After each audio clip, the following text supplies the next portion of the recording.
साथियों नमस्कार। आजकल मैं थोड़ा किताबों की ओर अग्रसर हो रहा था।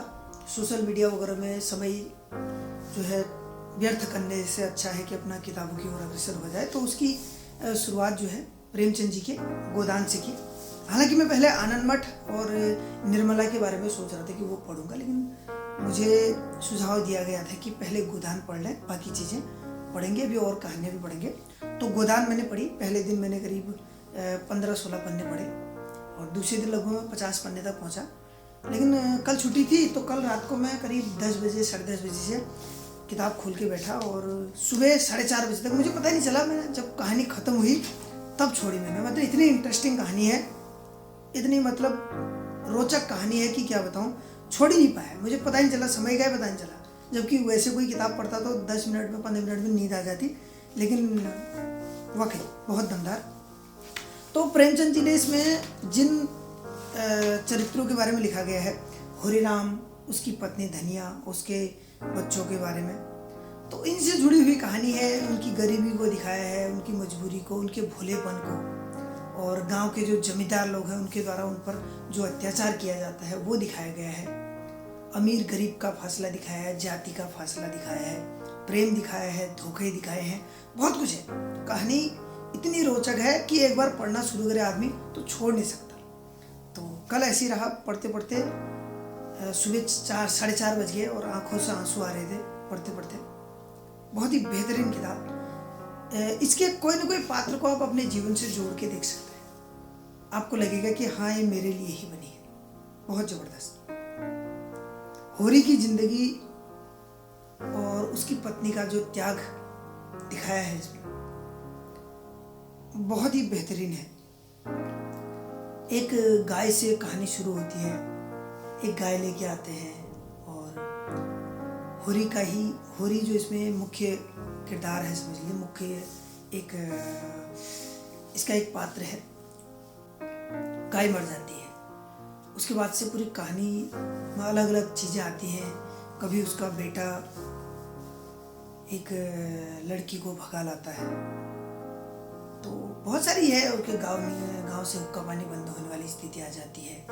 वो लोगों को पंचों को पैसा खिलाकर इन करके अपना सब कुछ गिरवी रख के काम करता है और अपने खेती बाड़ी जो भी मेहनत करता है उसका 10% भी उसको नहीं मिल पाता है।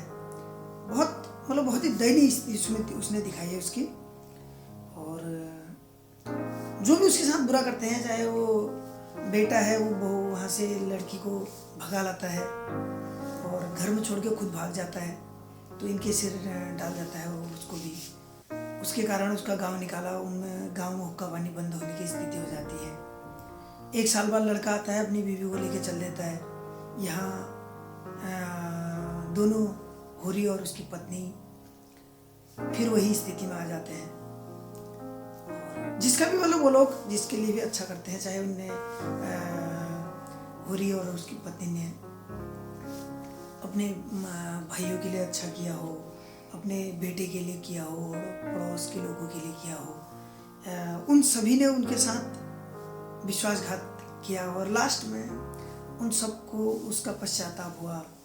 और बहुत सारी चीज़ें हैं, मतलब उसमें आप पढ़ेंगे तभी आपको अंदाज़ा लगेगा। लेकिन रोचक यही है कि कहानी बांधे रखती है, मतलब छोड़ नहीं सकते आप। एक बार पढ़ना शुरू करेंगे तो पढ़ते जाएंगे।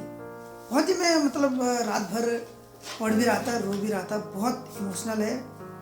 कई लाइनें उसमें मेरे दिल को छुई हैं। जैसे कहीं पर है कि मतलब वो ये दिखाने का प्रयास किया, देखो अमीर की जो गलती होती है वो भूल हो जाती है और गरीब की गलती अपराध। और इसी प्रकार बहुत सारी चीज़ें हैं जो इमोशनल करती हैं। कई बार लगता है कि लोग जो बातें कहते हैं वो सिर्फ कहने के लिए होती हैं, उनको अपने जीवन में उतारते नहीं हैं। तो ऐसी ही है रोचक कहानी, ज़बरदस्त। आप भी पढ़िएगा अवश्य गोदान। और अगर मैं आपको इसके अंदर के बारे में, किताब की कहानी के बारे में बता दूं तो आपको पढ़ने में मज़ा नहीं आएगा, तो इसलिए मैं सस्पेंस बरकरार रखना चाहता हूं आपका। पढ़िए, बहुत अच्छी लगेगी। आप इंटरनेट पे भी पढ़ सकते हैं। गोदान इंटरनेट पे PDF में अवेलेबल है, आप वहाँ पढ़ सकते हैं। और अगर ख़रीद सकते हैं तो ख़रीद के पढ़िए। और नहीं खरीद सकते हैं तो आप इंटरनेट पर पढ़िए गोदान, बहुत अच्छी कहानी है। तो मैं आप सभी से लेता हूँ विदा। धन्यवाद।